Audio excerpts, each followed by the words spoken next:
Out of interest, has anybody read that? I haven't. Looks cool.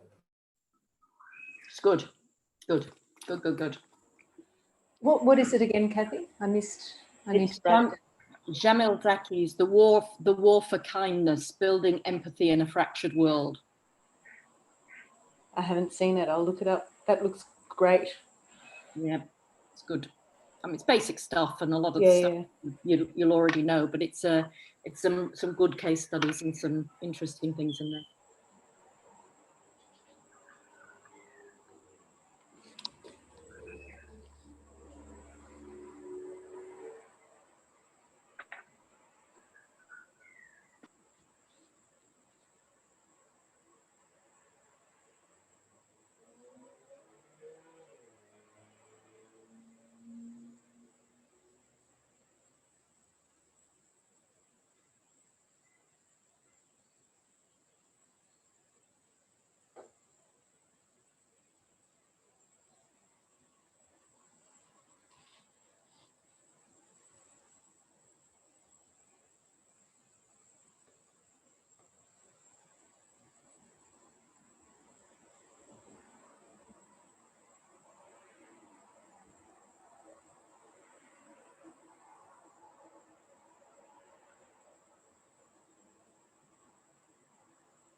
Well, welcome everyone, and I'm so glad that you could join us tonight. It is our last event as part of Next Gen Policy Change, the event series that has really been taking off this week to delve deeper into these ideas of social and policy change across Australia and Southeast Asia. You are joining me for stories from the region and a recap. What happens next? In collaboration with those who are leading the charge across Australia and Southeast Asia, and after a week of stimulating events, this session is really about recapping some of the big learnings, listening to the stories and asking, well, now that we know what some of the big issues are and some of the options for the future, what do we actually do next? I'm thrilled to join you. I'm Dr. Elise Stevenson, co-founder of Social Good Outpost, a researcher at Griffith University and the curator of this speaker series. This speaker series was started by Social Good Outpost, an Australian design and strategy studio that works across Australia and Asia to help communities increase their impact in 2019. It's since involved, I'm going to count, it's over 60 events and working with almost 4,000 individuals across Southeast Asia. We exist because we believe that there are some really big issues out there in our region and the world. We actually need the next generation to collaborate, and we also need to encourage intergenerational learning. We try to both be a platform to promote and kind of highlight young voices in international affairs, as well as provide the wider community with an opportunity to learn from and collaborate with intergenerational and cross-cultural communities. This is something that's very, very close to my heart, and I think is increasingly important as we live in quite a polarized world and a world that's going through a lot of uncertainty and change. I firstly wanted to say I have a very happy Lunar New Year to everyone, and thank you for joining me on a Friday night too. I understand it is the end of the week, but I actually couldn't think of a better panel of people to be spending my evening with and discussing some really cool things. We want to have fun this evening, so please, there is a chat and a Q&A function as part of this event. Please enter in your questions, ask the burning things that you've been wanting to know more about all this week, and share. We really want to hear from your stories too. Now, we're very lucky to have collaborated with two important organisations in the generation of this event. Firstly, I do want to say massive thanks to the Australia-ASEAN Council, which was launched in 2015 to generate opportunities for Australian business, education, science, innovation and the arts to work with partners across Southeast Asia. The Council's mission is to increase the knowledge, promoting Australian interests in Southeast Asia, as well as supporting and collaborating to enhance understanding across Australia, Brunei, Cambodia, Indonesia, Laos, Malaysia, Myanmar, Philippines, Singapore, Thailand, and Vietnam. I mean, we know that this is our region, and in order to be able to solve on any of the big issues out there in our world, we actually are going to need to work together. I also wanted to say a big thank you to Griffith University as one of our core partners in delivering this week of events. We partnered up with Griffith in the lead up to the Business, Innovation and Improvement in Government Conference, being held next week from 16th to 17th of February, to bring an intergenerational and innovative new way to understand and explore the big policy issues in our region. Why? Well, as a values-led university, Griffith has been at the forefront of research, learning and teaching around the big business, government, environment and social issues of our century and beyond. We're really honoured to have partnered with the Policy Innovation Hub as well as Griffith Asia Institute, a platform to connect leading researchers with government and communities in our region to solve complex problems, and also Griffith Business School to hold this series of events. But first, we are here to share, inspire our communities, learn and collaborate. In the spirit of this storytelling, upskilling and seeking to do better, I'd like to acknowledge the many millennia of such sharing that's already gone before us. I want to acknowledge the traditional owners and the elders past, present and emerging of the lands on which I gather here in Brisbane, the Turrbal and Yagara people, as well as acknowledge the traditional owners of those communities from which we are all gathered here, whether from Australia, Southeast Asia or beyond. We have an important role to play in our communities in connecting with our history, as well as forging our future together. Now, without further ado, I also want to turn to our phenomenal speakers for tonight and this final recap event. Firstly, I want to say a big welcome and thank you to Professor Byrne, who is the Director of Griffith Asia Institute, focused on Australia's engagement with the Asia Pacific region. Caitlin is an expert in many, many fields, but some of her most recent projects include exploring the role of leadership, soft power, public diplomacy, including people-to-people connections developed through education, culture and sport in developing Australia's regional influence, relationships and reputation. Thanks so much for joining us, Caitlin. Secondly, we also have the wonderful Matcha Phorn In. So Matcha is an amazing lesbian, feminist, human rights defender committed with a strong passion to build people's movements to advance human rights, gender and sexual justice. She has over 15 years of experience working to empower young people and those from the most marginalised communities, including LGBTIQ, Indigenous people, ethnic minorities, young women and girls, stateless, undocumented refugees, sex workers, disabled communities, and migrant workers. I am so thrilled to have Matcha join us again. We first worked together in Hong Kong a number of years ago on an intersectional human rights festival. And so it's really great to be able to partner up and work again. Thanks so much, Matcha. But thirdly, we also have Cathy Hunt. Cathy has spent her life working in the cultural economy across UK, Australia, New Zealand, and Hong Kong. She's a producer, festival director, cultural strategist, and consultant. As executive director of One Mind, Cathy works with the WOW Festival in London. So this is the Women of the World Festival, develop Women of the World festivals all across Australia. And I'm particularly interested to hear more about some of the rural and regional road trips that Cathy is doing this year. Thanks so much for joining us, everyone.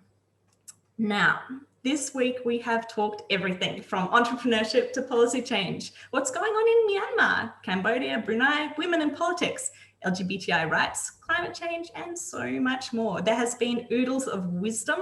I have taken copious notes myself and hope that you have your pen ready to take notes this evening too. But I wanted to start with just a little question to all of our panelists.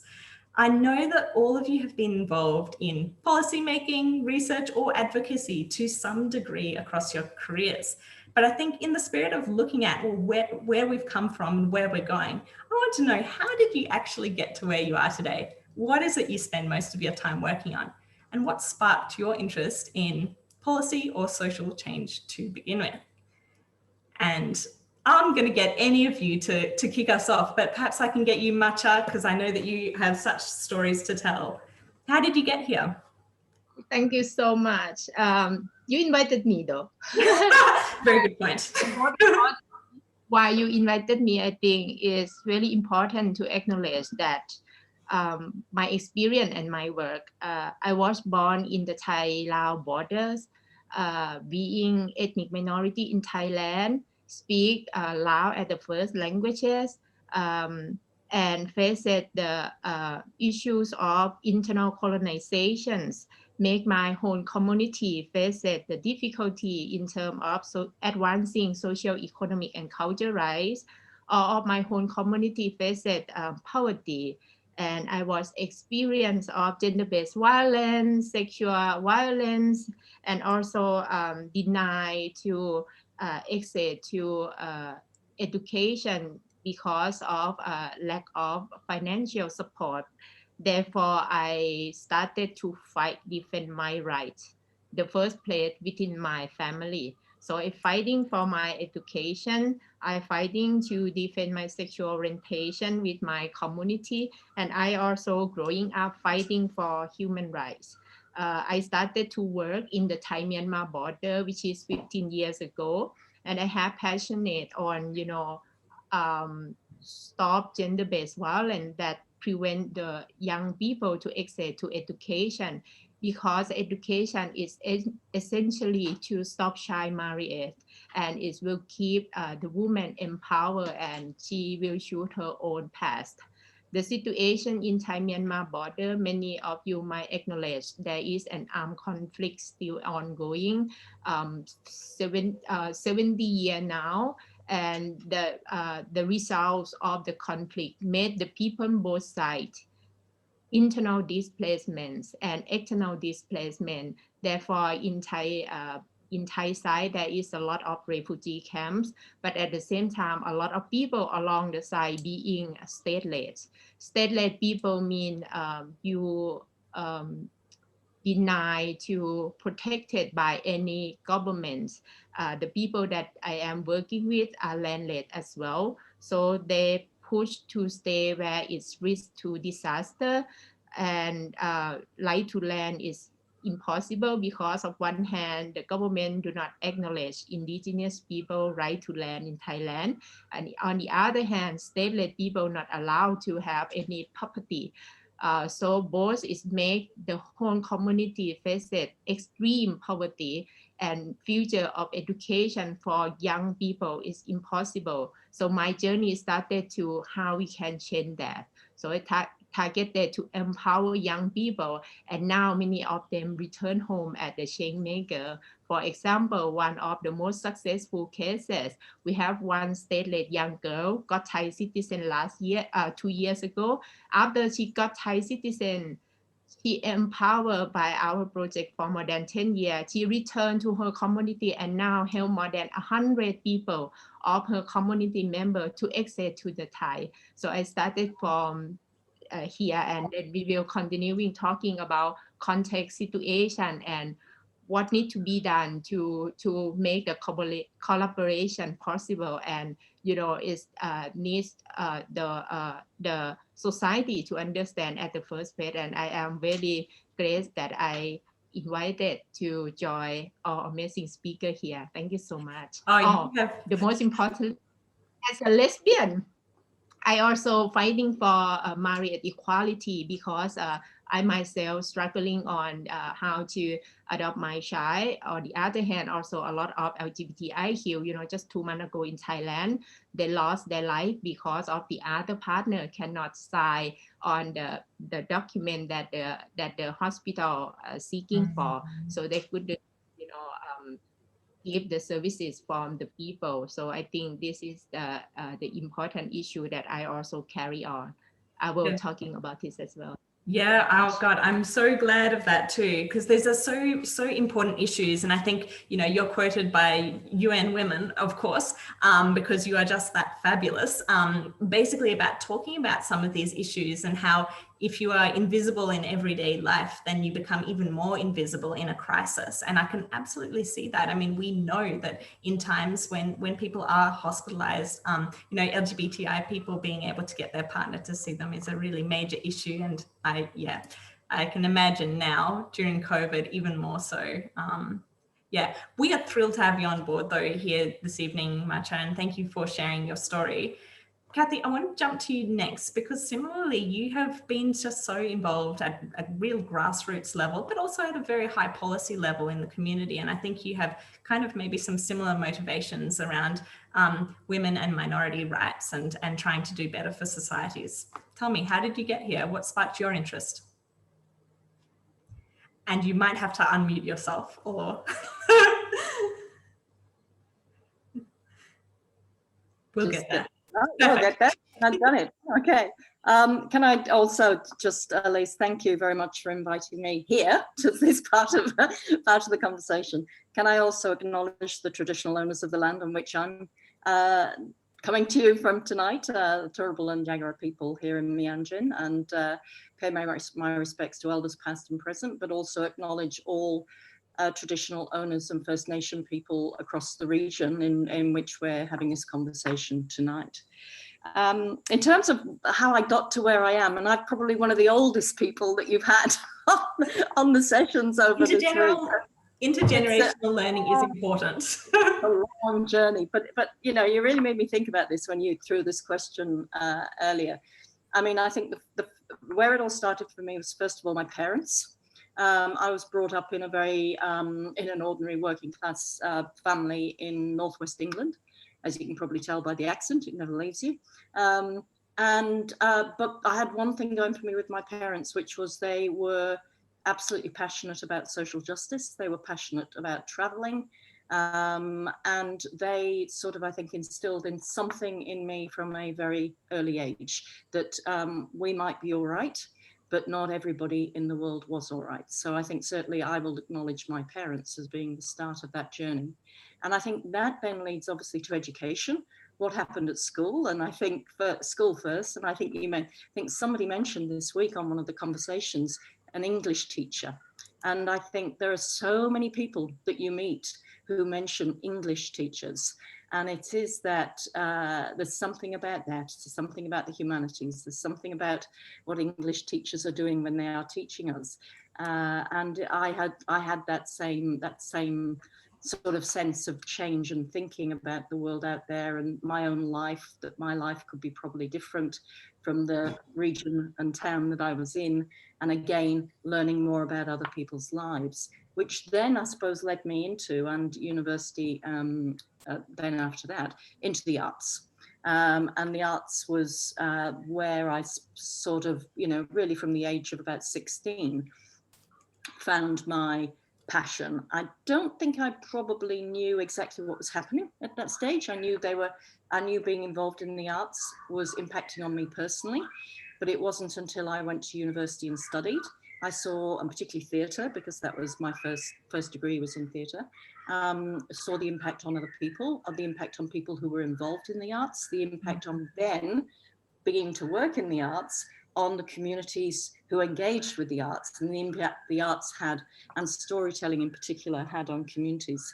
So I worked in the arts for a few years, principally in the UK, but really a lot of things happening in the 80s in the UK, and I was in Liverpool, very interesting place in the 80s in the UK, with a militant government and a militant local council and a very conservative at that time, obviously, government, and became more and more involved in fighting for the arts and the role of the arts across everything to do with society, cultural, social, economic, and the importance of the arts.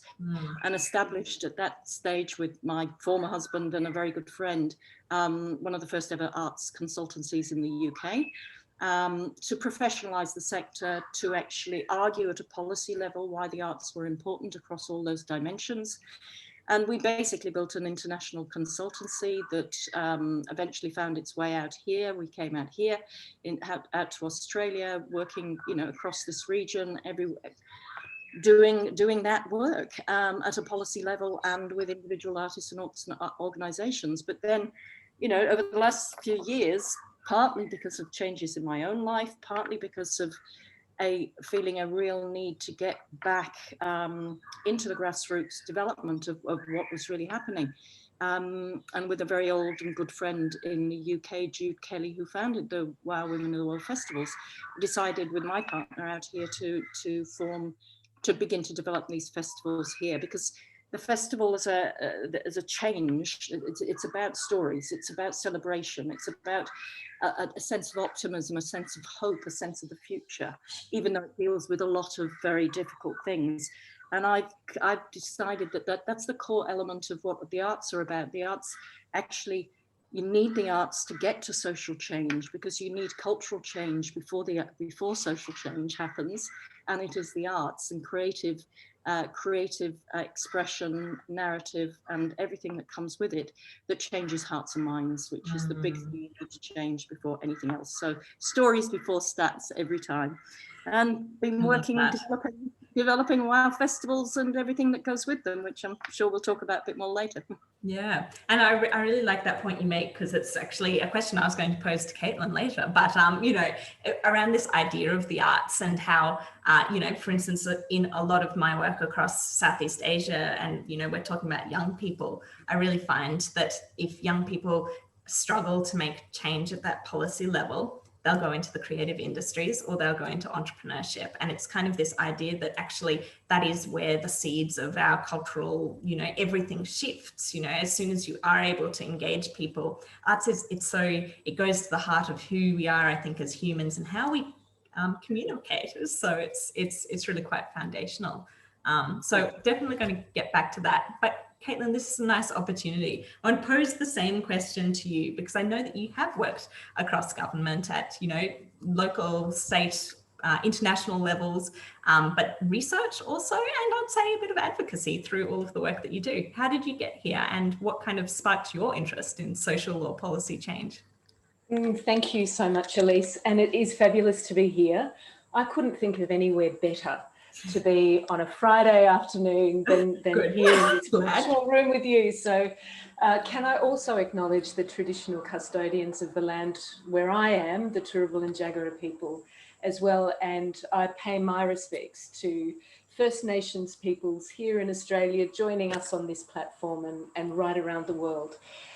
We're so lucky, to be able to draw on the traditional knowledge and local wisdom of our Indigenous peoples, Aboriginal and Torres Strait Islander peoples here in Australia.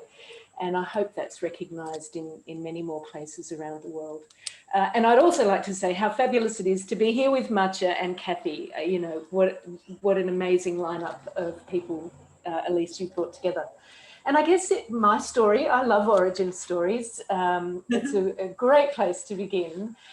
My story in some ways is quite similar to Cathy when I think about the inspiration, certainly parents. And in the very early 1970s, when I was just a couple of months old, my parents moved from the United States to the smallest state in the United States, Rhode Island, to another very small place of Tasmania. And I grew up in that small island.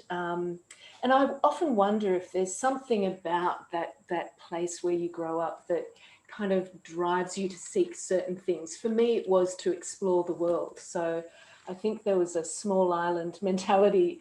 I had this great ambition to make it to the mainland of Australia. when I was a young girl, and then, you know, the world just opens up to you from there. I was always, my parents are both teachers, my mum's a librarian, you know, so we were really encouraged to read. That was probably the biggest thing in our childhood. And I think for me, I was really drawn to issues and challenges of social justice. Apartheid in South Africa was a big issue for us at the time. The Cold War was also hugely problematic, the kind of big nuclear issues that were looming over us. And in fact, it was in the late 1980s when Mikhail Gorbachev, who was leading the USSR, launched his policies of glasnost and perestroika, openness to the world. I was really captured by this idea of change and what was going on. And I wrote to him to ask about what was all about. And I got a response, which was even more amazing. That's phenomenal. I wish I had it today. And of course, I got a whole pile of propaganda about this policy. I think, and it wasn't so much the policies, it was this notion of change, and change that was gripping the world. That made me realise I was really interested in the dialogue between nations, diplomacy. And so that really set me off on a career where I did end up working within the Department of Foreign Affairs and Trade for a number of years. And I loved it. And I would say to, you know, so many young people out there are looking to diplomacy as a career. Do that, but remember that diplomacy doesn't just happen anymore within the elite corridors of an embassy or the UN. It happens everywhere, and Matcha and Cathy and you, Elise, are great examples of that. I would say I had a number of children, so I have 4 children, and I seem to change careers with every child. And it was when we had our 4th child that we decided to do a tree change, and we moved to rural Australia. And that, for me, we spent a couple of years in a small town outside Mildura. If there's anyone here from Mildura watching, hello. And at that point, I was not working, but I did end up working in the community arts. I worked with an arts festival, and that was a huge eye-opener into the doorway that arts provides, arts and culture, into understanding people. I also worked on another project, which was an early learning project, trying to help families that were vulnerable and disadvantaged in the community to engage positively in school and learning. And so I was part of a project to develop what was then called the Total Learning Centre, or TLC, to draw families with young preschool children into thinking about how to learn and how to view the world. That's where I learned the power of story. And in particular, again, working with Indigenous communities there, I think we forget the stories that people have around us and how connected stories are to place. So whilst I grew up with a certain set of stories, the stories that made meaning there were stories about collecting emu eggs on the banks of the Murray River, you know, fishing. It was very much connected to the river and place. And we used these stories. We had a brilliant craft table, but this was about drawing people in to talk about story. I think that is the biggest lesson in diplomacy I've ever had, is to try and understand the stories that people bring to you. So it's taken me, and that really sparked an interest in research and understanding this idea of soft power, the power of ideas, the power of story, and how it works not just between people, but between nations. So I am really fortunate I did it later in life. I think I graduated with my PhD at something like 38. I had no idea what academia was about. And much of the rest has been a series of accidents. And there I would say to people, just being open to what doorway you might tumble through can be really important. So here I am at the Griffith Asia Institute. You know, we're so lucky that we get to engage with our incredible region. And it's not an easy region, it's complicated, lots of issues and problems. But my goodness, what an incredible, diverse neighbourhood with amazing talent and people, and especially young people.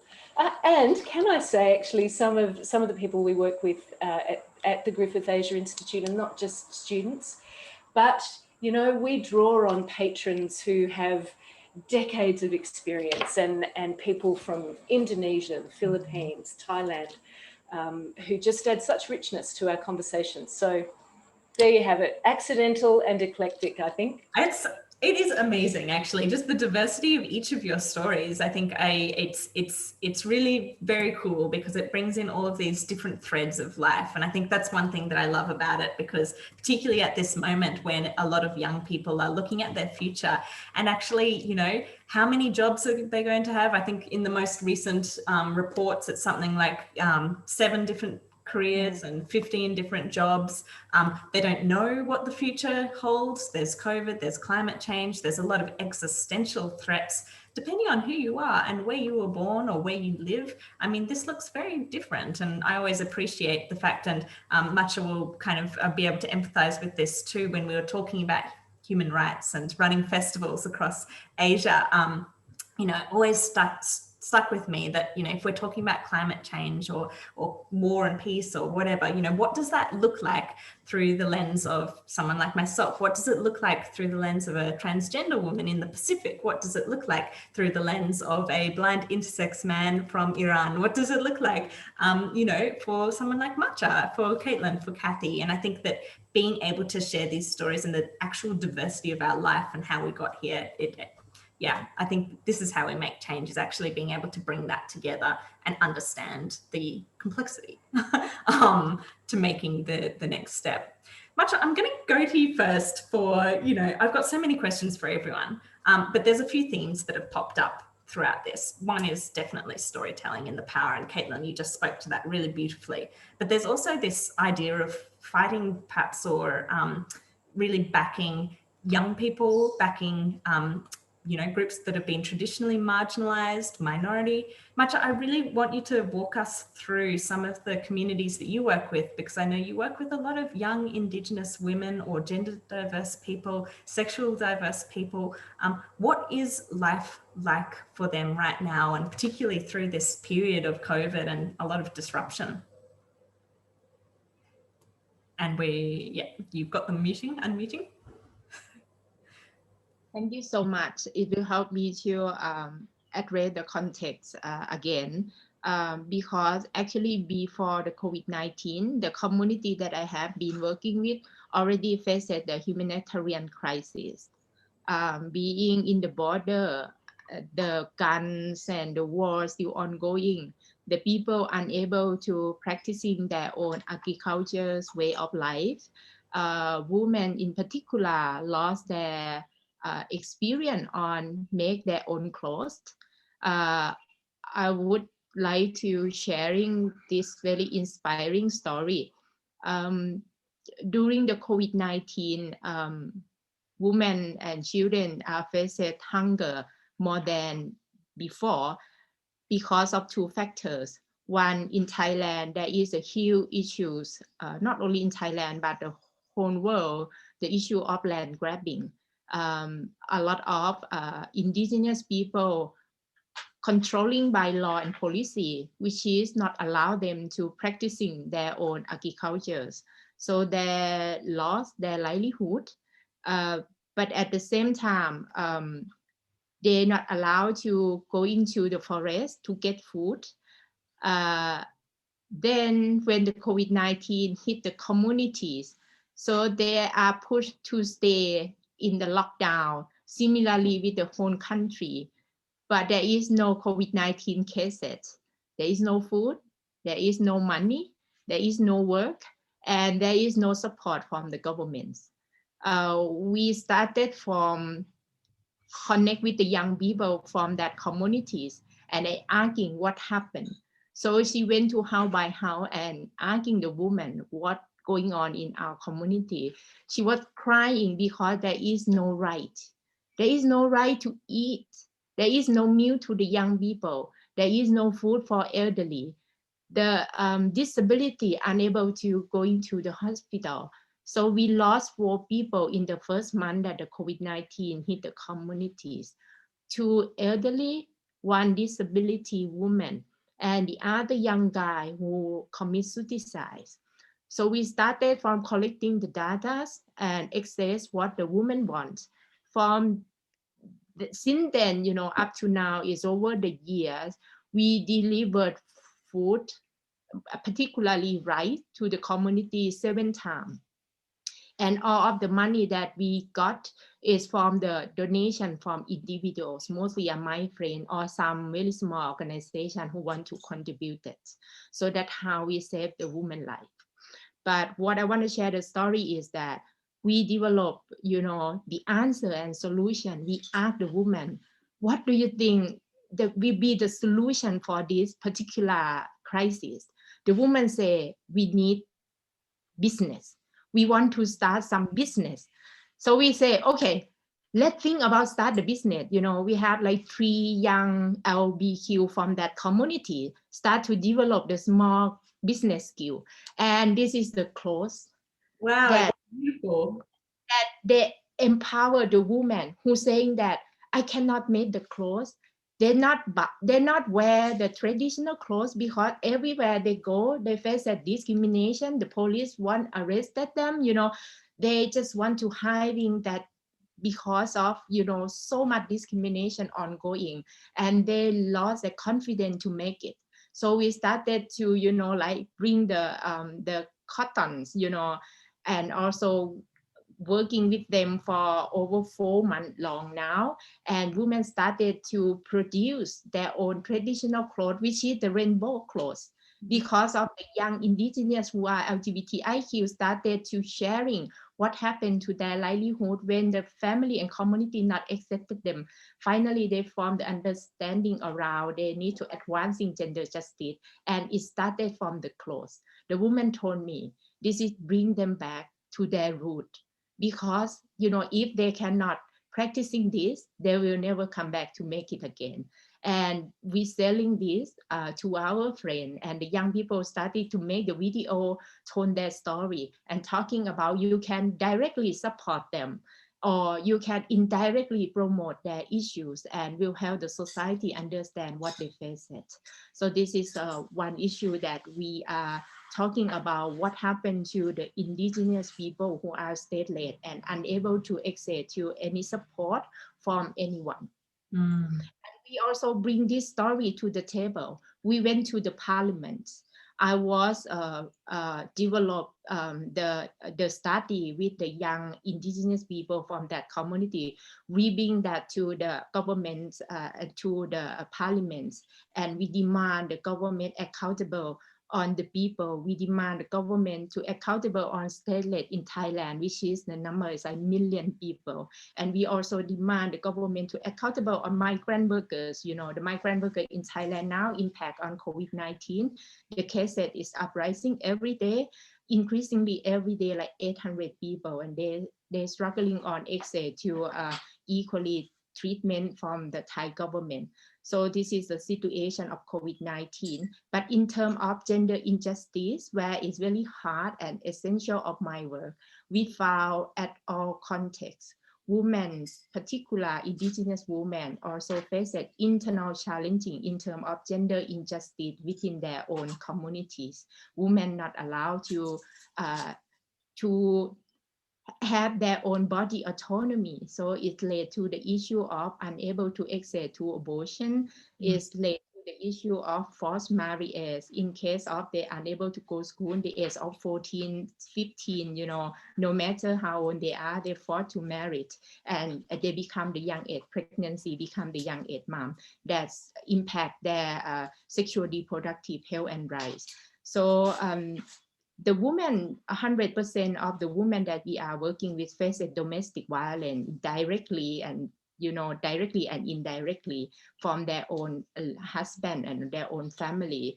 But the violation is increasingly and more violence.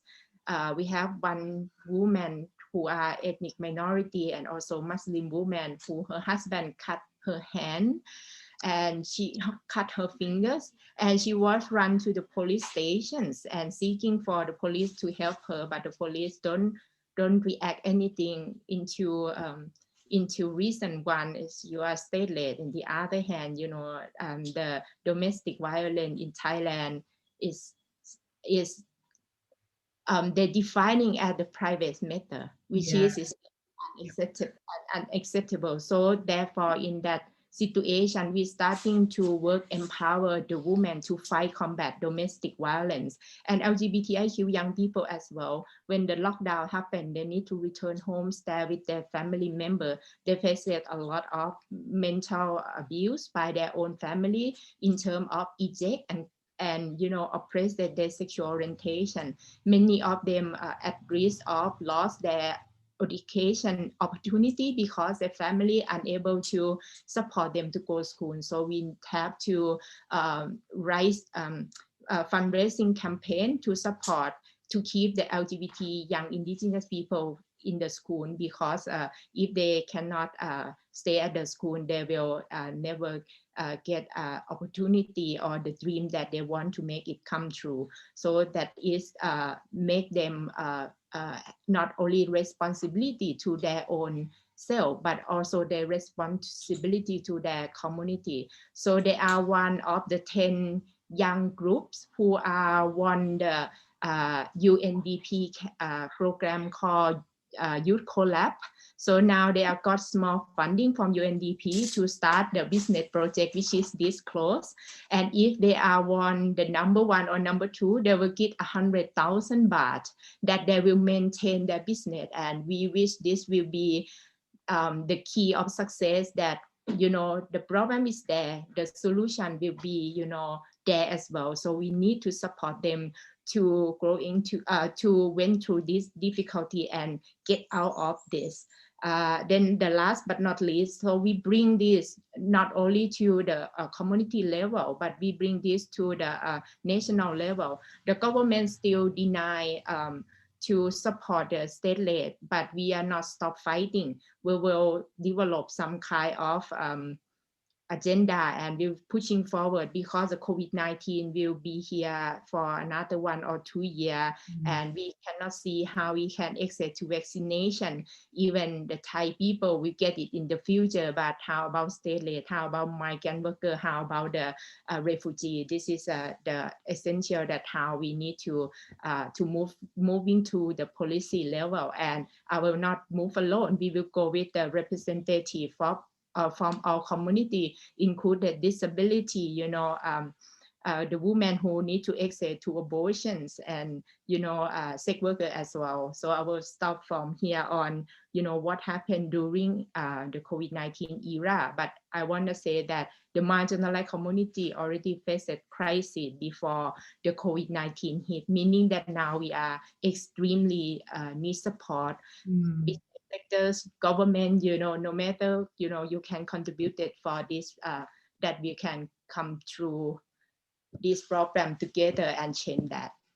Thank you so much. And Matcha, on that point, before we go this evening, you must share with all of our panelists and all of our audience on how we can actually support, because I think this is a really important part of policy and social change, is being able to signal boost and be able to share, and where we can actually find ways of connecting, funding, providing other forms of support for these initiatives. Because I mean, that's it, you get started somehow, and I think you make the point really well. A lot of these communities were already in crisis pre-COVID, and now what is the circumstances? And actually it brings me really nicely to a topic I wanted to raise with you, Cathy, which is kind of around this idea of and we've talked about it before, we find a lot of amazing women who are leading, NGOs or civil society organizations. In Australia, there's a lot of, wonderful queer women who dominate in the domestic violence sector and other areas where they're doing such phenomenal work. But when it comes to the halls of decision-making, politics, policy, we don't often see that. There's still these entrenched barriers. And when crisis hits, I mean, what does that mean then if we have women or marginalized others who actually really need to be part of politics and policy change? but they were already vulnerable by some state, and crisis has made it harder. What do you think? You know, women in politics, all of these issues. What's going on? What's going on? What's going on? Look, just for a start, just the whole issue of before I get to government and leadership in that sort of area. I mean, my work as a change maker, I have to say, and looking at, even though I might have been working, you know, in the community sector or for government or whatever it is, to me, change only ever happens when all those sectors work together. So everything about, I think, the work that I've done, and when I think back to different times, whether through the arts or through the gender injustice work that I do at the moment, pulling things together to the levers to make change only tend to happen when you get all those sectors coming together. I don't think it matters where the leadership comes from. I think the leadership issue is about the nature of the person and the leaders, and whether or not they can bring everybody together behind them and around them to make that happen. And I think that will be different every time, whether you are coming at it from a civil society organization, from a public sector organization, from a private sector organization. So, you know, I've worked with, you know, more and more different types of partnerships. I think my concern at the moment, and what you're talking about in terms of policy issues, and we have as one of our sort of our theory of change with WOW and the way we look at our impact and what we're trying to do with the work that we do, is we look at it from the viewpoint of the individual, from the individual going back to community, and then from the community and the institutions that that community engages with. So we're looking at to try and make change at all those levels. I suppose my biggest concern at the moment is around yes, the impact and what the pandemic has shown us, and what what's going on in the US, as well as a number of other places, has shown us that some of those institutions are actually in a really parlous state. And I think we have a major issue where we've got one of the biggest things that's happened to us in I don't know how long, a pandemic. Who are the people, who steps up, which is the sector that has to step up at that moment? It's the government. It's governments around the world, and it's governments who are actually keeping us safe, trying to maintain some form of economy, et cetera, et cetera, et cetera. So it's a government sector that's had to come into its own, plus the health sector that is primarily supported and funded by the government, et cetera, et cetera. And the research that comes through institutions like Griffith University that is funding the research that goes into the cures that are actually going to make us better.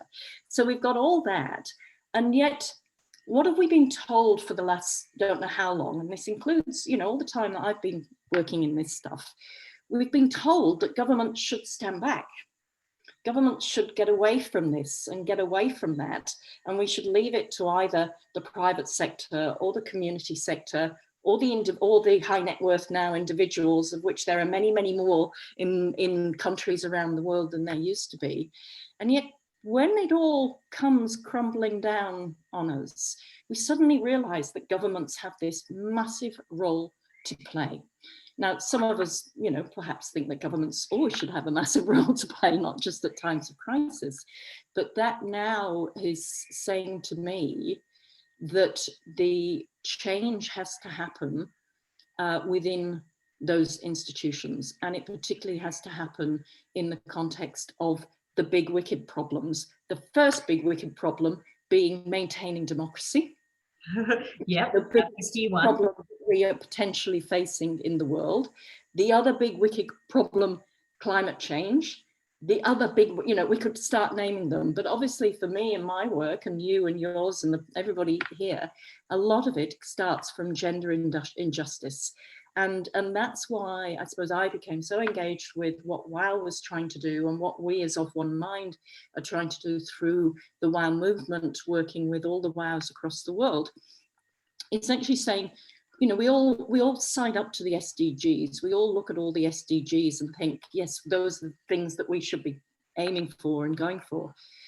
Gender equality is one of those SDGs, but without gender justice, we are not going to achieve any of those SDGs. So my starting point of the wicked problem, because we hear it from every country in the world, every sector, every dimension in which we operate, the issue is around gender injustice. And I just, truly believe that pulled together with what's happening in our institutions, we have got to now really begin to look at how we get more women in leadership positions in those institutions, because they have to change.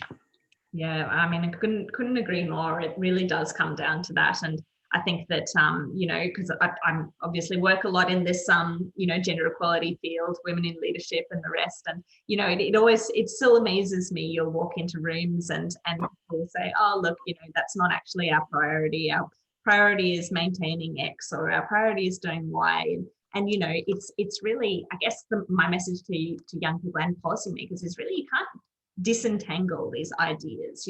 Gender inequalities of all kinds, they are just so very much embedded with all of these other issues. So if we are talking about climate change, for instance, and I know Caitlin's doing a lot of work with the Climate Action Beacon right now around how do we develop better solutions around climate change. I mean, you can't disentangle them. And then again, it reinforces, in times of crisis, we even more so need to have right people in the room. I mean, even we've seen some research come out around, kind of strongman leadership that has come to the fore during COVID, but actually it's competent female leadership in many cases that has been the way through. Right.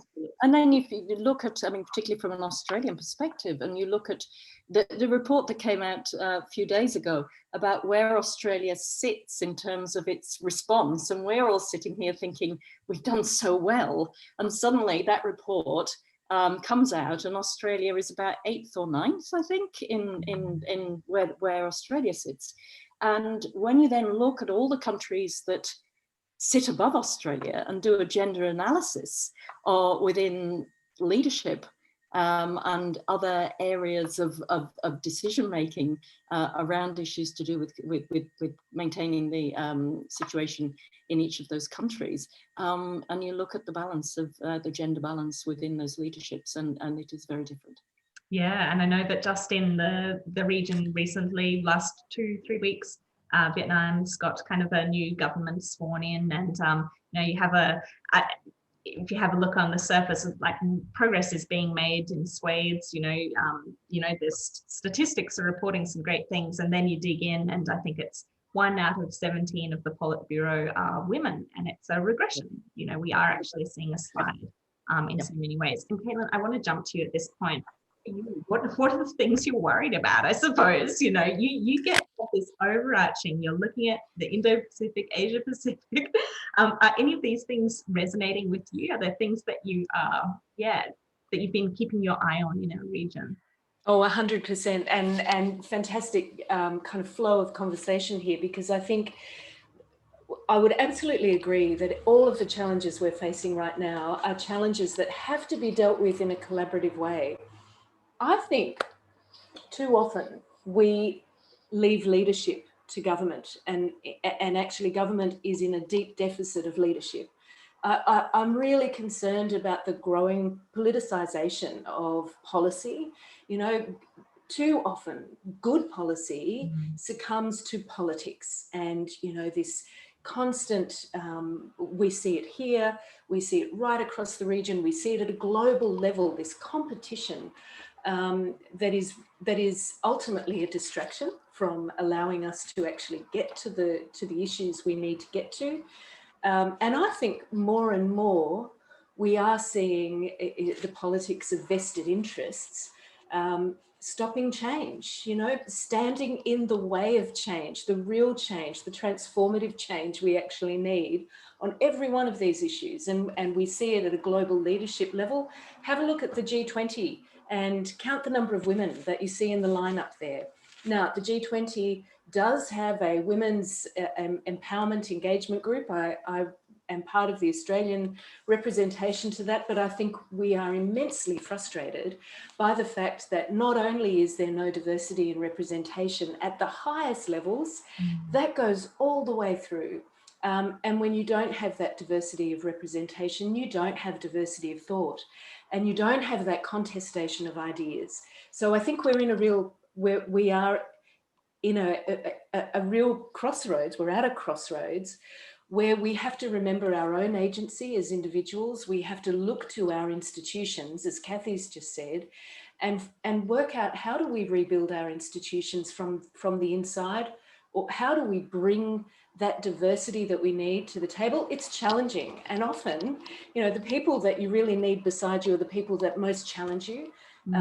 That's not always easy as individuals to accept, but we've got to get better at actually thinking about diversity and you know, just opening up to the potential that offers. I think we're stuck in a real rut of status quo and vested interests that are absolute barriers to the change we need on big issues, right through to that very fundamental issue that Cathy's talked about with gender. Until we can actually grapple with that and create a bit of a revolution in a way, we're going to stay in this space. Yeah, it's such an important point, because I actually, you know, so I'm preparing for our conference next week, and I think one of the questions is around, you know, imagine it's 2030 and we've achieved the SDGs. What did we do to bring that about? And I've sat there all afternoon racking my brain, because I just can't see how it could happen, you know, without that's the one. That's the one thing. If you go at it from that single point. Start okay, at the end point.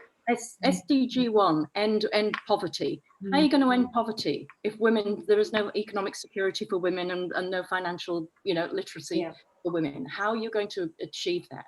So you go through all the SDGs in that way. But the point you made, I think, just jumping back to the point you made right at the beginning, Elise, I think where this all started was a couple of years ago, and I think I told you this. I was facilitating a panel at WOW London, and it's a great panel that we often do called Accidental Activists. And it's all women who've actually suddenly become change makers because something's happened in their lives or whatever. And I was amazing woman from Brazil, amazing woman from Colombia, a couple of people from the UK. I think one of the Irish women was there, the mothers who'd created the peace movement all that time ago, and the work that they'd done. And when I actually, right at the end of the conversation, when I said to them all, you've done all these amazing things, how many of you are prepared to now take that experience and stand for election and go into politics and take it into the public sector, take it into a different arena? And all of them were, you know, absolutely no way. No chance at all. No, they weren't going to near that at all. That's not where it was going to happen. And I suppose it didn't worry me at all at that time, because I thought, no, you're right, I believe you too. You can probably make more change doing what you're doing. But I tell you what, it really worries me now. And I'm concerned about that. Elise, can I jump in and share also another story? And this is something I think is quite optimistic about the region that we're in, and it builds on Cathy's point there about these accidental activists. There are a number of accidental entrepreneurs, Much is one of them as well, probably not so accidental actually, but just fabulous people who do recognise their own agency and how they can work at, you know, in their sphere of influence to bring about change. A couple of years ago, a colleague from GAI, Lou Cabrera, and I did some workshops, you were involved in them, talking with young social entrepreneurs who were engaging in using digital technologies in their entrepreneurship from right across the region. And that for me was incredibly powerful. And what we discovered through the conversations was, in many of those instances, particularly for our Southeast Asian entrepreneurs, they were living in situations where the government was not delivering on the basic services that were needed in that community. And so they were stepping in, whether it was on recycling in Yangon or, you know, fintech in Jakarta, fabric design and actually some brilliant examples of fostering, cultivating Indigenous handiworks and crafts and weaving in the Philippines, but through a social entrepreneurship model where people can get paid, their intellectual property is recognised. These traditional patterns actually become really important and significant. So they are really important examples, I think, a glimmer of hope. And when I talk about a revolution, this is what I'm thinking. You know, we have to get better at joining up these brilliant examples to amplify what it is they're doing. And I think, you know, I sit here in a very privileged position that what I can do is help to amplify the work and the voice that those amazing people actually have to offer. And I think we have a bit of a responsibility there as well. Yeah, agree. Completely. And I really like that too, you know, obviously kind of coming from a social entrepreneurial background myself, but I see that, you know, business has such a huge potential for action because it financially empowers as well as being a greater social or policy or other sort of empowerment. And I think particularly when we are talking about groups that perhaps have not had the best access to financial resources to finance to the whole kit and caboodle over the years, that is just such a crucial element. I'm going to just pause for one moment and just encourage, we're already getting some great questions through and I'm publishing them on the Q&A platform here so that all of our panelists can see. If you've got questions, if you've got comments, queries, all the rest, please add them in because we do want to have a really good conversation and talk about the things that our audience is keen to hear about. Matcha, I think there's a question specifically here from the audience that I wouldn't mind jumping to just quickly because we're on this note of positivity and what are the positives coming out. So Matcha, do you think there were any positives that came out of COVID-19 or has it only exacerbated existing issues? And I'm then going to throw to you, Cathy and Caitlin, the positives. Where are we going next? What are the things that we can hold to as glimmers of hope and that we need to pursue hard? Matcha, take us away. So I have a very difficulty to explain that the COVID-19 is they have the positive impact because itself it reflected that it's bring the society to the humanitarian crisis, not only in Thailand, but all over the world. But I think the people need to overcome of it. That is I don't want to say the positive impact, but the people need to overcome of these situations, you know, like I cannot say it's positive impact because I could see, you know, like the migrant workers have been, you know, kicked out of their work, you know, no one selling food for them. Indigenous people are put to stay in their house, even no cases of COVID-19 infected in their community, you know. Women are beaten by their own husband more and more. The men are got, you know, alcoholic more than ever, more than before. And the young people now are risk of drop out from the school and they will exposed to the sex exploitation and child labor. All of that together, you know, like is make us hopeless. Is bring us to the issue of mental health. But we need to coping with this and we cannot do it alone. So early on, only 1 month, I stand really firm and starting to do my own, you know, dancing crazy with, you know, exercise. You can see that I like on Facebook. I do love that. Yep. Yeah, I follow. Because, you know, like we're sitting and we cannot think about how to get out of this when our body are controlling, you know. I started to dance and, you know, like to ask friends to do the same thing. And when we have a very strong body, it started to have some hope. 2 weeks later, I, you know, like have the meeting with the other 2 feminist-led organizations. We started the first time ever feminist school online. Wow. We successfully empower 50 young feminists who are want to, do something in this issue. Why the young people so angry with the government because of they fail to respond to humanitarian crisis. They fail to have an accountable on the people need and also the human rights. So the successfully of this cause is all 50 of them, join the pro-democracy movement and started to lead the movement. They're starting to use the online platform to connect each other, to start to, shaping the democracy movement with the gender perspective and with the feminist perspective. Therefore, now we have to create the second feminist school, which will allow 60 young people to empower and, to join the movement. And at the same time, when we're talking with the women, seeking for a solution from them, a lot of women told us that they're not confident because in whole their life, they never go to school. They run out of the conflict, of the war, of the rapists, who are trying to use their weapon to destroy the women and to use the gender to at the armed conflict area. So women are, can you open the school for us?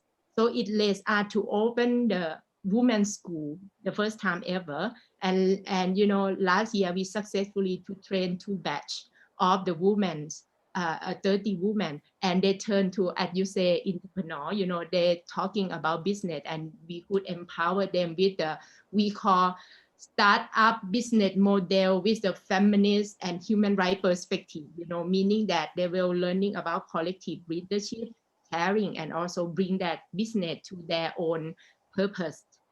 It's not only the clothes, but also the food. Now we're thinking about, they kind of, open the small shop that they can, like cook, eating in their own house, but at the same time selling and sharing with each other, so that will be moved to the other business as well. So this is come up because of the COVID-19, but not because of its positive impact. It's because of the women and LGBTIQ young people seek for support each other, seek for, like for each other. And then the last successful story, I would say is myself, I took 4 months, started from 2 kilometers of running. I just successfully achieved of a marathon with the average 45 minutes. So this is the impact from the COVID-19. And now I started with the runner, LGBTIQ runner for justice. So we will start to run and bring the flag and talking about human rights and use the athletes to advocate, because it's art, it's sport, and it's really, empower and, embody the people to express who we are, to express about what we concern. And it's impossible without our body, our well-being. So all of that is come up because of the whole year that we are impacted from the negative of the COVID-19. So thank you for that question. Wow. And I mean, yeah, you always blow me away. I mean, I think I've got goosebumps, hairs raised, like, I just think, I mean, I love that something so simple as running has turned into a movement too, and that there is that power to be able to do that. It is an empowering platform. There's another thing that really resonated with me there, kind of this idea of community. And I think that we've certainly seen that in terms of Black Lives Matter, Indigenous Lives Matter this year. I think there's been a real tragedy, which has led to a massively uniting movement in a way that perhaps hasn't been united to that extent before. So I understand what you mean. It's hard to call that a positive, but out of it develops something else, which is, also shows the resilience, the strength, and kind of the ingenuity of people and wonderful women in many cases. That's really wonderful to hear.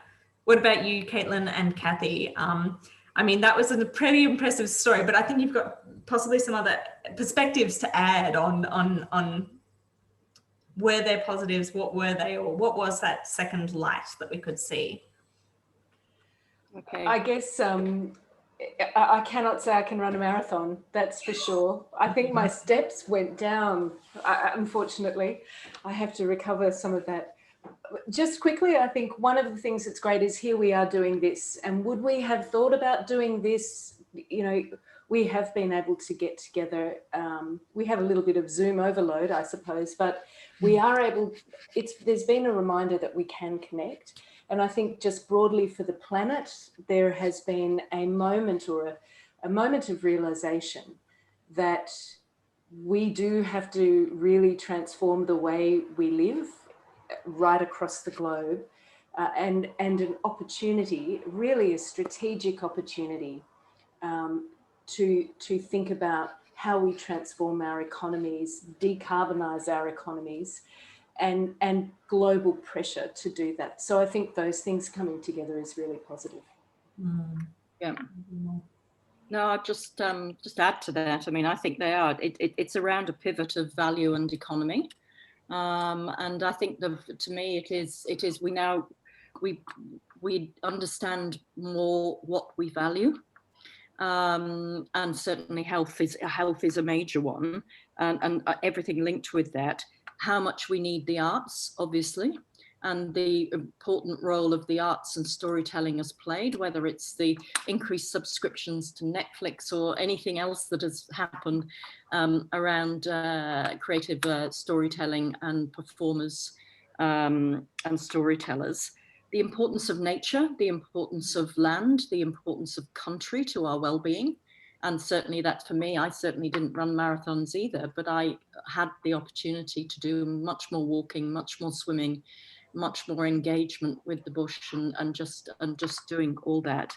But then that links back for me to one of the biggest things that's managed to begin to creep out of this is the question marks around economy, and what is an economy, and what are the new economies.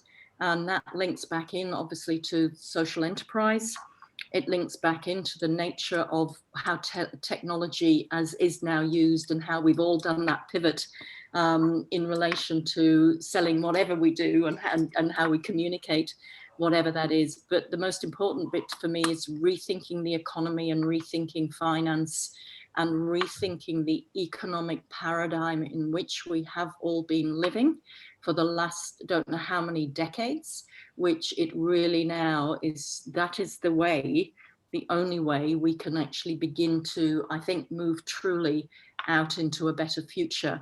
We have to, we have to rethink it, and we have to bring back other economic theories rather than the ones that we have been living by for the last few decades. It's interesting thinking about that point on health. And I think, for so long, health has been sort of ancillary. It hasn't ever been as central as it has been now. But what we are seeing is that how deeply linked human health is to planetary health.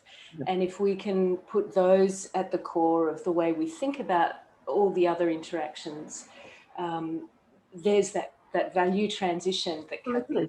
And that's what brings back to, we're still measuring everything around GDP. Yeah. It's quite clear, and I believe it's already come up this week somewhere. It has, multiple times actually. And and I think that also goes to some I guess, some shifts that we are seeing, and, not necessarily intergenerational, although we are seeing, and the research is out there that more young people are, their careers need to be values aligned. They're valuing their kind of their health and their life experience more so than perhaps a career or a job of the past. It also comes up, or reminds me of a topic we were discussing earlier this week, which feeds into one of the audience questions around Indigenous knowledge systems, Indigenous sharing systems, education systems. This is very much so almost a return to who we always have been as humans. And somewhere along the way, we lost some of that, or we got diverted by, other things. There's a question here to you, Caitlin. In your opinion, do you think schools should teach more Indigenous stories from traditional owners of the community to foster connection early on? And even I'd add to this around, should we even restructure our whole schooling system? Why have we got it on this, post-industrial model? Oh my goodness, don't get me started. there's a whole other discussion. Look, I think we do really need to think about education very differently, and that's a great question. We have so much to learn from the people and place that we're in, that we just overlook, and we've homogenized kind of learning in such a way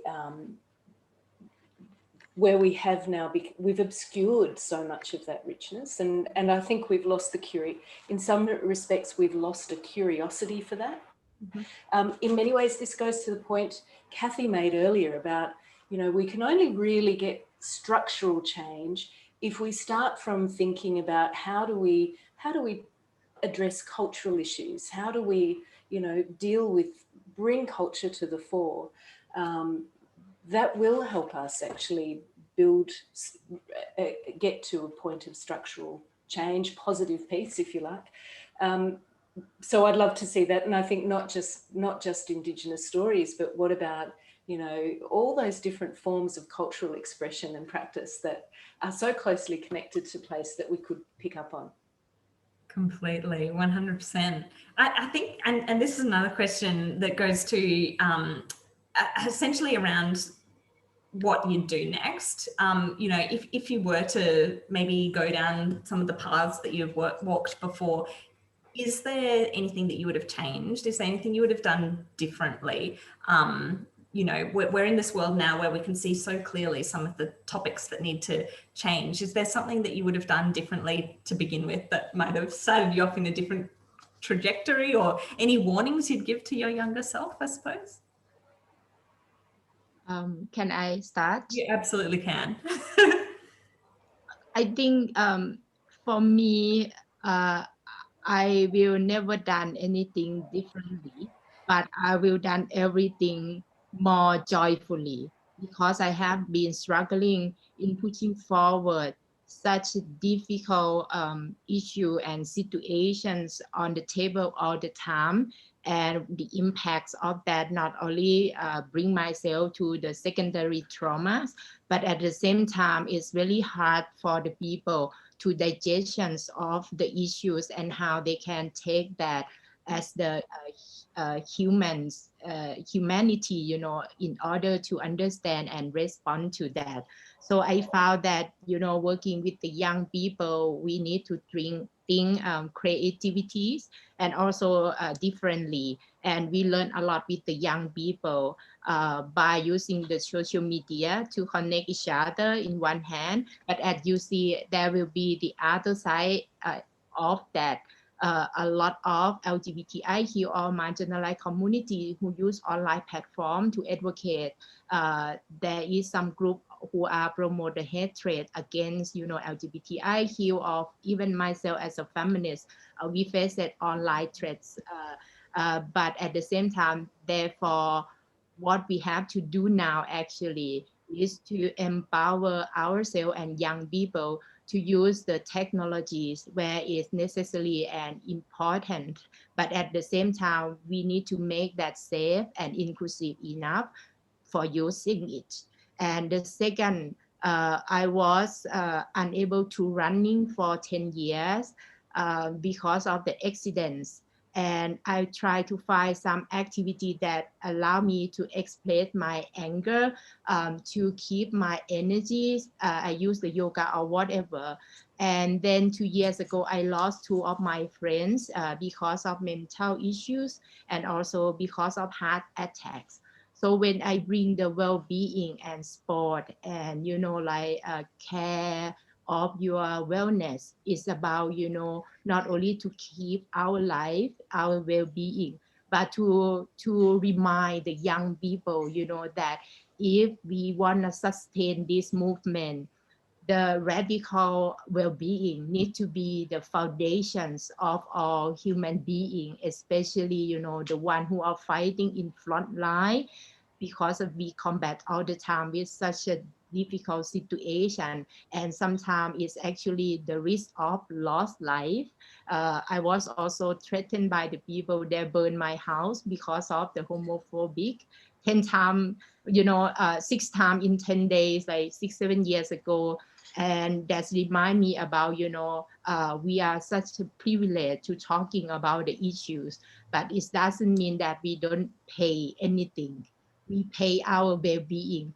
We pay our own, angers. So we need to write this awareness to the donors, to the government, to the health provider that, in this situation, we need to providing the solution. And so many times when we seek for support for the well-being, the donors do not address that, don't think that important, but it's so exposed ourselves to such a hard, difficult situation, and it's destroy our movement, and it's destroy our young generation. So I think the second thing that we need to come up from now and move forward is to build a very strong foundation of well-being. The third is about the intersectionalities. I was struggling to join, the human rights movement, which many of them are pro-democracy, but at the same time, they never address the issue of, sexist or, gender-based violence, or deny the women participations, and, object the women as, the second class, for example. I was struggling to fighting advancing LGBTIQ right to success of marriage equality, recognition of genders, identities, and stop bullying at the school. But at the same time, when we are trying to shaping our movement with the racial discrimination or social, economic, and cultural rights, a lot of time that, we have been denied to address those particular issues that impact the LGBTIQ who are from marginalized communities, because they don't have the single identities at the LGBTIQ, but it intersects with their ratios, with their colors. And then I also struggling how to make the feminist movements to change the narrative from the history that our society are influenced by the homophobic, because of, in the history, LGBTIQ are, excluded from our movement. Therefore, our movement is very young, but actually we are everywhere, right? So I think the feminist movement also need to shaping and show the inclusions, to ensure that, there will be the trans women, trans men included to our movement, and promote the intersectionality. Is not only talking about intersectionality, but how we can ensure there is the representation of our marginalized community for our movement. And this is the time, I think, that the society is searching what the feminists. And this is a time for us, to starting to, to showing what feminist is, and how we can providing the solution and the critical minds that need to be addressed, because from now on, actually, we don't know what will happen. For example, a lot of global north have a lot of vaccination now, but look at the global south, we don't see an opportunity to get equal access to vaccination of the COVID-19. I think all of this is, I come up with the new way of promote the educations. When you asking, we need to teaching about indigenous cultures, allow the elderly to transformative their knowledge to situated in the education sectors. But at the same time, I also need to address that a lot of context, especially in the global south, we are lack of teaching about the gender equality, about LGBTIQ, images of, some Muslim country that our friend now combat with the hatred or ejects from their own religions. Not only in Muslim country, I mean, like in all religions, that the people use their own narrative to against the people based on different sexual orientation. This is the real combat. It's not religion itself, but the homophobics. So I think this is from now on that we can moving forward together, and you can see an opportunity to engage, you know, when we're talking about solidarity with Myanmar now, that there are protests on the street, and the young woman just lost her life because of, you know, shooting. And in Thailand also there will be 100 young people who will detention because of they just express their right to protest. They just express their concern around develop the democracy in Thailand and in our regions. So this is the time that we cannot only draft the statement and saying that, you know, I am in solidarity with Burmese, with Myanmar people, with Thailand people. You know, you can directly to support the group led by the young people. They need the money, you know, like when they create the event, they need the money to maintain the activities, you know. Even the organization like me, you know, we have no core funding for 2 years. We just working because of we have to do it. And then, you know, this is a channel for you also to show the solidarity in actions. And last but not least, I think the most important, I want to talking to all the government. I knowing that this webinar will showing them. The government have the accountable on their own people. But what happened in Southeast Asia country? The government are lack of responsibility to the people lives and the people human rights. So imagine of Thailand, Myanmar, Laos, Cambodia, the people who seek for advancing human rights are put in jail. So we demand the governments, you know, like you need to protect the people when they seek for protected from you. And I also want to write the concern to the business sectors. During this COVID-19, everything stopped completely, but the business, you know, growing up, and they are reaching and they are richer and richer. This is the time that the business sector need to use the human rights perspective in shaping your own business. You knowing that when you are dig into the land of the indigenous people, you already destroy, you know, the culture, and if it lost, you know, it will never return.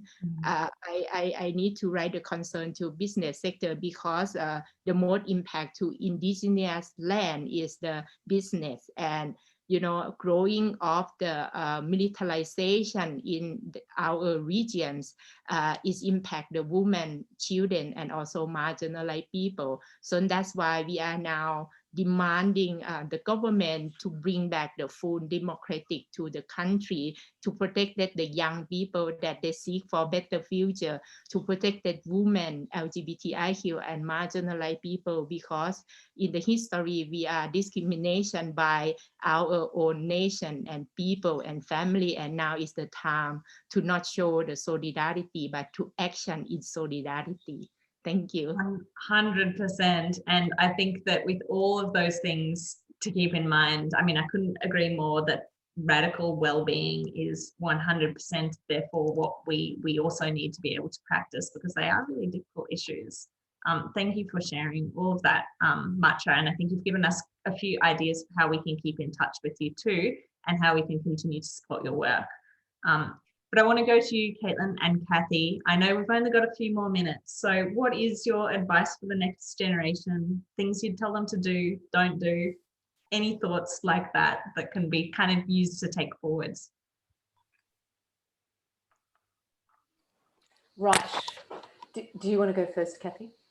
No, you can go first, Cathy. Okay. Just listening to Matcha speak, I think, you know, one of the things that I think reflecting on my own experience is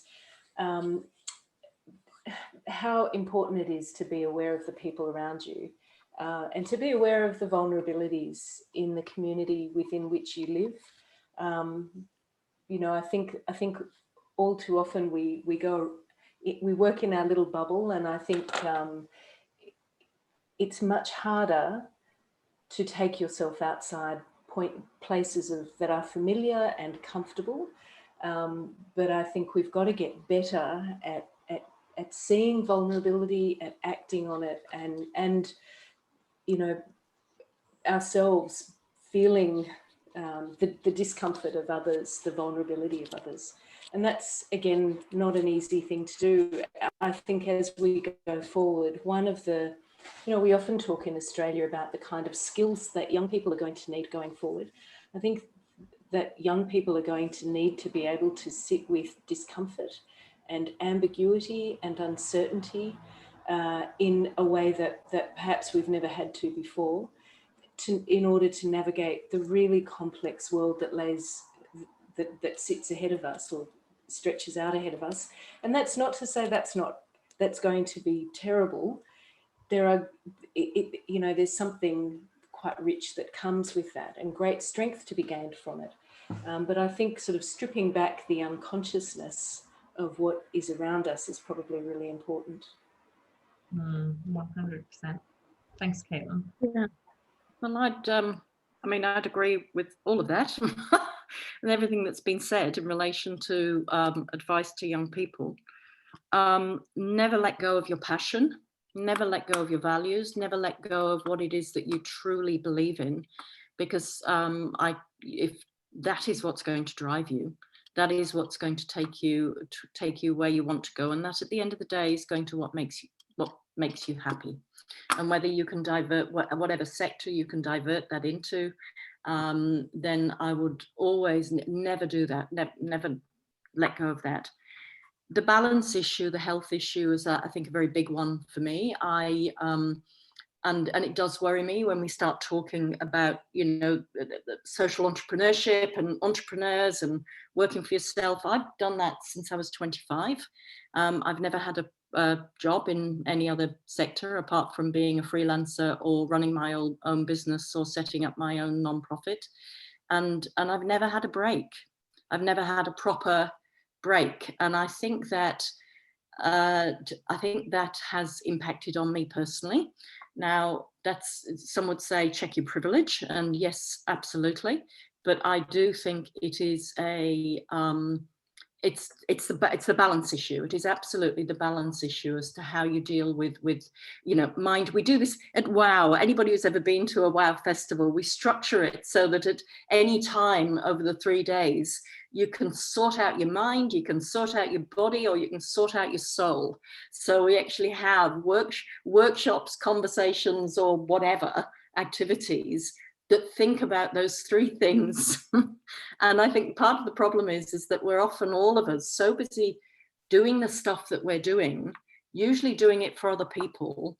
The people that get left behind often are thinking about yourself. And if you don't look after yourself, then, it'll all come tumbling down. And it really hit me a couple of years ago when I had an accident and ended up in a wheelchair for 3 months, that you that when something like that happens, and certainly for me, it was the impact was more mental than physical, because I had not understood that relationship between my physical side and my mental side of what I do and how I do it and how we are as humans. So that's what I would say. And something that somebody, I think it was Ben who said this week, I love that phrase he used, maintain your naivety. Yes, that's great. Well, whatever age you are, go for it. Oh gosh, well look, as a pracademic or scholar entrepreneur, I can resonate with you, Cathy. It can get a bit busy sometimes. But I just wanted to summarize where, this was just such a wonderful session. I want to summarize, my points of advice are those who've come from the speakers this week.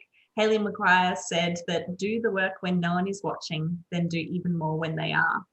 Tiffany McDonald, the Australian High Commissioner to Brunei, said, think big, start local. You have the impact and power, use it. Bisha Rashid said, start small and start by yourself. When you ignite change, people will follow you. Ben Abatangelo said, we should hang in this time of tension to be able to unlock solutions. Additionally, think about the sovereignty of the mind. Take the opportunity to pause, reflect, and eliminate distractions. Get comfortable with boredom. And finally, from Professor Susan Harris-Rimmer, I live by my legacy principle. A lot of the time, you want to be on the right side of history, whatever that means for you. On that note, I want to say the biggest of thanks to our wonderful panel tonight. It has just been so inspiring, really thought-provoking, and a really deeply impactful and meaningful panel. Thank you so much, Matcha, for joining us all the way from Thailand. Thank you, Cathy, and thank you, Caitlin. It has just been such a pleasure to host you. This also wraps up our full week of Next Gen Policy Change events, and I can't think of a better way to have ended it. Of course, this isn't the end in terms of engagement, and I really encourage all of our audience to reach out to Caitlin, Cathy, and Matcha. You have their details, you can find them easily online, I did, and get involved in their initiatives. There are always ways and means to be part of these initiatives, and I think when we are talking social and policy change, it is more important than ever to be able to connect with those around us and be our first support networks. If you're sitting there in the audience and thinking, oh, I want to do this, I just don't know how to start, we are your first support networks. So reach out to us because we are here. I also want to thank the Australia-ASEAN Council for all of the funding and support and encouragement for this program, as well as Griffith Business School, Policy Innovation Hub, and Griffith Asia Institute for helping to generate this event and run it. Thank you, everyone, and thank you, amazing speakers. Thank you, Elise. My goodness, what a week. What a week. Yeah, well done. Thank you so much. And everyone, Happy New Year and have a wonderful Friday evening. Bye.